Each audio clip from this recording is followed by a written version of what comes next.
A very warm welcome to IDFC First Bank presents Leaders of Tomorrow Season 14. I'm Ritwika Gupta. It's interesting how work is becoming truly borderless in a digital-first world. And Zoom is at the center of how the modern world connects and collaborates. Tonight's episode will explore India's growing role in the global digital economy, the future of borderless work, and how AI is reshaping the way businesses operate and scale. In conversation with Raje, Country Head India and SAARC Zoom Video Communications.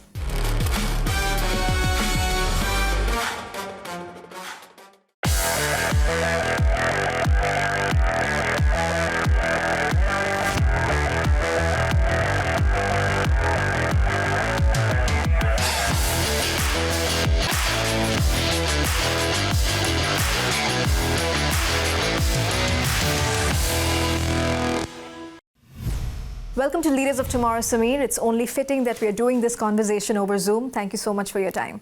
Thank you so much for having me here. So for a long time, global technology innovation was largely centered around Silicon Valley and the West.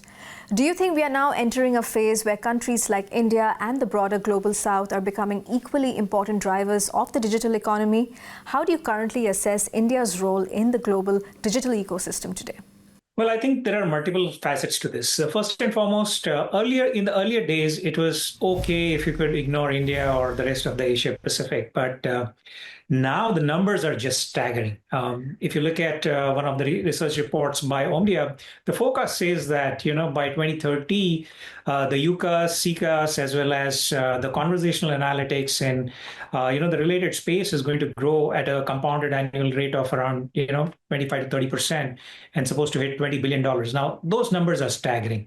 You really cannot ignore that kind of market. So that's the first aspect of it, the sheer size and sheer volume that India has. And the second aspect to this is, India has unique ways of doing business, whether it is UCAS, whether it is CCAS, collaboration in any shape or form. Right. The way we use our tools or do business is quite innovative, I would say.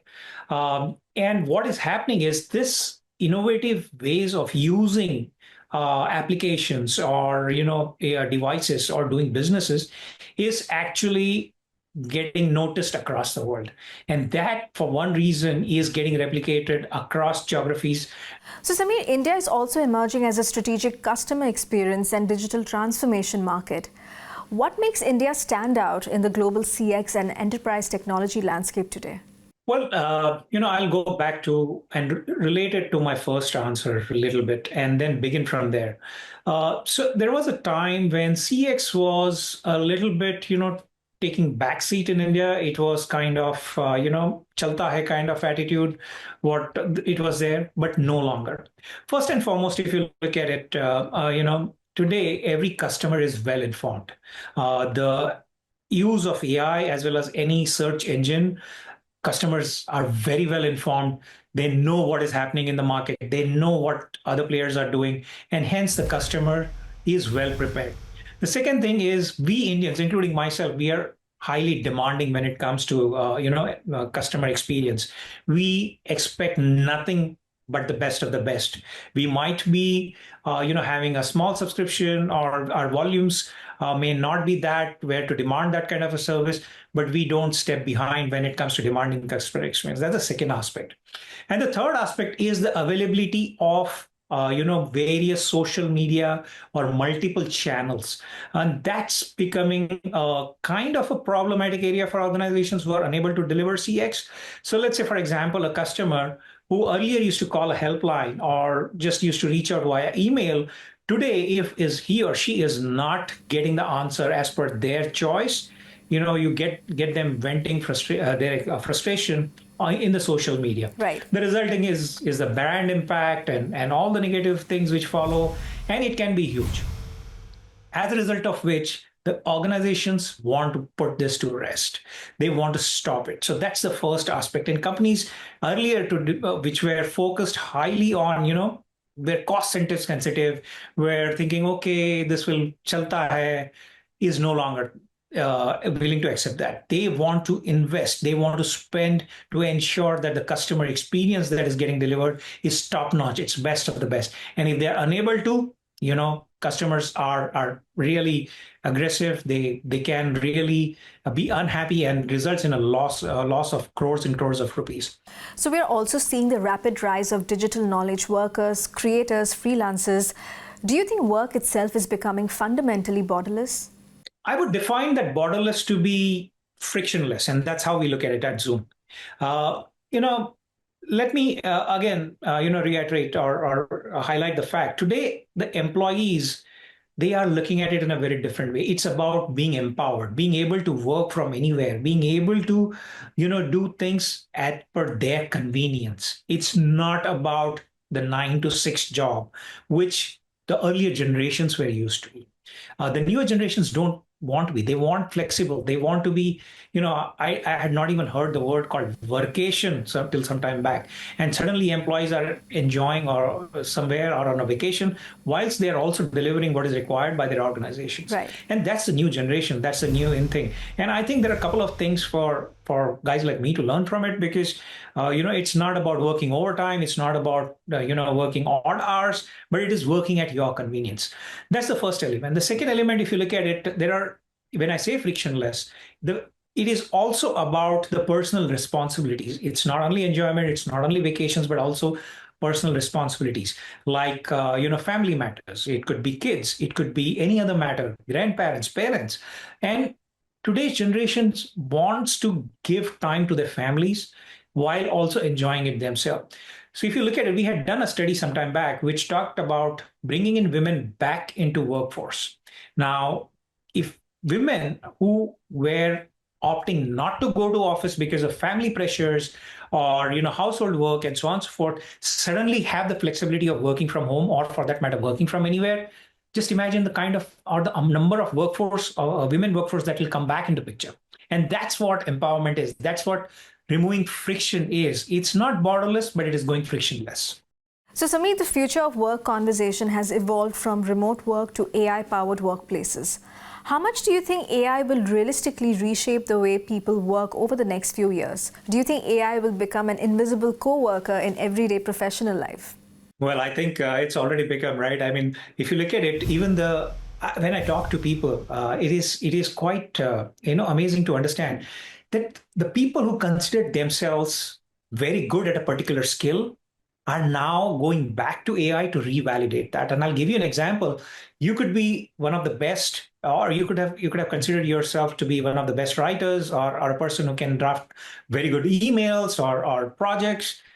Today, what is happening is, even if you draft a very good email or a document, you go back to AI and say, hey, can you validate this for me? So that's what is happening already. I'll give you a classic example, and this is a real life example. I visited one of a very close family friend of ours, and she's a very good cook, and she knows I visit very rarely, and I love the food that she cooks. You know what?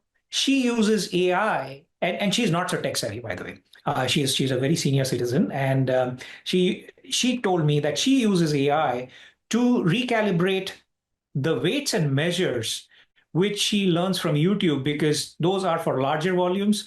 But she uses and those measurements and recipes converting using AI, and she's able to tone down or create the dishes in a very small quantity to feed the families. Now that was a shocker for me because she is absolutely non-technical, right? So that's what is happening. We are again seeing AI getting used in an innovative way, and AI has already become like a personal assistant that you never had. So I think it's not will do. I think we are already there, and people are using AI in very unique ways. And they're training AI to be there more and more like a personal assistant, which they never had. Sure, that's very interesting. There's also growing conversation around total experience where employee experience, customer experience, and digital experience are all interconnected. How important is this becoming for businesses globally? Well, again, I'll talk about the Indian market. If you look at India, again, employee experience was one aspect, and customer experience definitely had more weightage to an employee experience. Traditionally, the tech teams and the CFO would sit down, would understand the budgets, and then the tech team would roll out tools and applications which were, would work, may not work. Who cared whether the employee was really happy or not? And they would just issue certain tools to the employees, which they were expected to use internally as well as externally for communication, for collaboration, for their daily work. And the technology teams kept on adding, applications after applications to multiple divisions and departments. Now, if you look at it, what I'm trying to say is point number one, there is a fatigue because the employee has multiple plethora of applications to run. Now, there might be a single sign-on which allows them to log in through a single window, but to apply for leave, they have to go in one place, or raise a help desk ticket, you have to go into another application. And there is a fatigue setting in between the employees because of that. Beyond this, what happens is when an employee is interacting internally, it's fine. They can keep the camera switched off and whatever. But the moment they go outside the organization or working from anywhere or interacting with customers, partners, vendors, the tools which have been provided to them simply don't work. So again, more frustration. They end up doing shadow IT, buying their own applications or using personal devices and applications. Now comes the customer part. Customer, what has been happening is, everybody is on the AI bandwagon. Everybody wants to roll out AI, bring in the chatbots. Why? To deliver customers. Well, you know what? The customers don't know how to interact with the bot. You expect a non-technical person to understand how to fire a query to your bot to respond to maybe whatever help they need. Right. The result is friction on both sides. Employee is frustrated, customer is frustrated. And we did a research recently with Morning Consult, which at the end of the day tells only one simple thing: customers aspire for human connection for whatever problems that they face. So what is it that improvises the total experience or employee experience and customer experience? That's the total experience. On one hand, the employee needs to be empowered with the right tools, reduce the fatigue, the friction of using multiple applications within their end. And also when they're interacting with the customers, vendors, and partners, need to be informed or have access to the information which will help them respond to their customer, vendors, and partners. And that Ritwika, is the total experience. And that's what organizations have realized that is extremely important. So India's digital public infrastructure, be it internet penetration, UPI, Aadhaar, smartphones, it has dramatically changed access and participation. MSMEs and startups today can operate globally with relatively small teams because of digital tools. How critical has this infrastructure been in enabling entrepreneurship and business growth? Well, I think that's one of the most important aspects. And not only entrepreneurship, but even the consumer end of it has been impacted to a very large extent. The access of infrastructure, access of internet, access of digital tools has been huge and has created a huge impact on the way we are doing businesses. If you look at it, entrepreneurs today, earlier there was a need of a huge setup for office space or even applications and devices and so on and so forth. And there used to be a headcount requirement for every different business operation that you are doing. It could be customer facing sales, or it could be billing, or it could be anything. Today, that has been collapsed into or merged into a lot of into a single thing, thereby reducing the overhead costs, reducing the flexibility of the entrepreneur or a solopreneur working from anywhere in a minimalistic kind of environment while delivering the maximum value to their end customers. And we are also seeing global talent mobility evolve rapidly. Today, someone sitting in a tier 2 or tier 3 city in India can work for a global company remotely. Could this fundamentally reshape how smaller cities in India grow over the next decade or so? The fact is, that's the future of our country. And I think the current government has done a fantastic job in, building connectivity and fiber layouts and having internet availability in all those remote locations. I am meeting more and more candidates and interviews who want to join Zoom or are, aspiring candidates or even people in the field and organizations that I'm meeting. The folks have gone back to tier 2 and tier 3 cities, moved out of major metros for a simple reason: the cost of living is too high. Point number one. Point number two, they get to be closer to their nuclear family, their parents, their grandparents, and relatives. They are feeling so much better, they're less burnout. And finally, as I said, the quality of life, and this is not me, I'm hearing from the industry. The result is going to be, simply phenomenal, because this will bring in an all-around growth for the country. Not only that, but this will also start decongesting our tier 1 metros and development of tier 2 and tier 3 cities and so on and so forth. And I think that's where the future of our country lies. And I think we are already on that path. Our government of India, I think, sowed those seed much before. And I think we are just beginning to walk on that area. Sameer, during the pandemic, Zoom became synonymous with video meetings. But today, collaboration itself is evolving rapidly. What does Zoom want to become beyond just a meetings platform? I think you're right. And we ceased to be just a meeting platform some time back. And today we are a complete communication and collaboration platform, which brings in CCaaS, CPaaS, and UCaaS together. Very few people do that, and that to video first. But I think where Zoom is headed collectively is we are going towards taking your conversations to completion. Let me explain that. Uh, there are human to human conversations, communication and collaboration, and Zoom is center of that. Zoom is considered to be a verb of meetings. You yourself said that. So we are the nucleus of all communication and collaboration. Now, if you look at it, every communication or collaboration is preceded with, before the meetings or communication, there is something which you get prepared with. And after the meetings, which is like an execution part. So that's what we are doing, taking conversation to completion. So helping people get prepared for the conversation to taking it to completion. We recently announced our Zoom Mate, which helps you across all this. Not only prepare you for the conversation, help you search within the conversation, and then orchestration followed by completion. Let me explain that. What is orchestration? Basically, whatever we are speaking eventually will go into human to system, like any other system for implementation, recording, or whatever for a future record, or might get converted into a task or a project, and there will be a follow through on that. Now, it's not necessary that it will happen on Zoom. No way. It will happen in maybe Salesforce. It will happen in Workday. It may happen in some other application, which is an ERP or a financial software or a legal software or whatever. Each of these applications have their own chatbots. They have their own AI agents. Now, an employee doesn't have to go and talk to every chatbot or do it. They can actually, the Zoom AI, Zoom Mate can actually go and orchestrate with that and then execute it for you. And what sectors or trends in India currently excite Zoom the most, from a long-term plan and innovation perspective?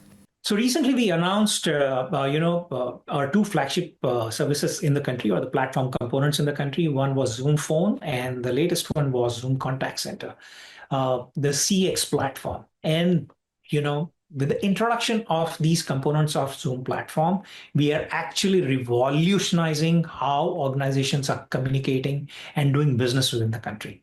Let me explain. Earlier, the telephony piece was so broken down. You used to have a separate piece for a GSM or mobile devices, then a landline piece, and then if you have to make an international call, you would have for meetings, you would have a different device. IP calls, a different device. Right. All is gone. With Zoom Phone, everything is collapsed. It's hosted PBX on the cloud. And the beauty is, you can use it anywhere within your home or office or when you're street, and elevate it to a large video call and bring it back. But the final outcome of this is all these things reside into the organizational ecosystem. That is, it could be recorded, it could be transcribed into the CRM system or any application of your choice. And the same is with Contact Center. The introduction of Contact Center, it's a video first CX platform, and it's an omni-channel platform. So thereby, organizations don't need to have separate teams managing social media or email or web chat and so on and so forth. One team, one agent can have access to a single customer information, access to their CRM system while chatting with the customer. And the agentic chatbot that we have, it can actually chat with the customer in natural language. They won't even know whether it's a chatbot or a human. So we are seeing a major uptake. We are seeing huge amount of interest in that, and that's what the current interest levels are for the organizations with Zoom. And finally, when you look at India over the next decade, what do you think will truly determine whether India becomes a global digital and innovation powerhouse? Well, I think it's not the question of whether it will become a digital powerhouse or not. I think we are definitely a force to reckon with and are already one of the most important players. As I said, the numbers are simply staggering when it comes to the digital economy, when it comes to the applications or the consumption patterns across India. The sheer size, the sheer volume is enormous. But beyond that, as I explained, we Indians are so innovative in terms of yeah, how we consume the applications, how we consume or we do businesses, how we demand business, and how we deliver customer experience and employee experience.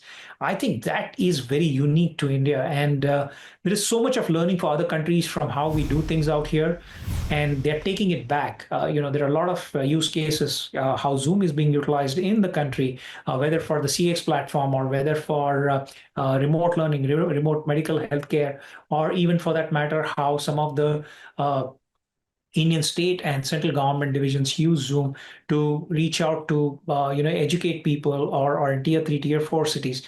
That's simply amazing, and that's something like a use case or getting replicated for other divisions and departments, other states, other countries.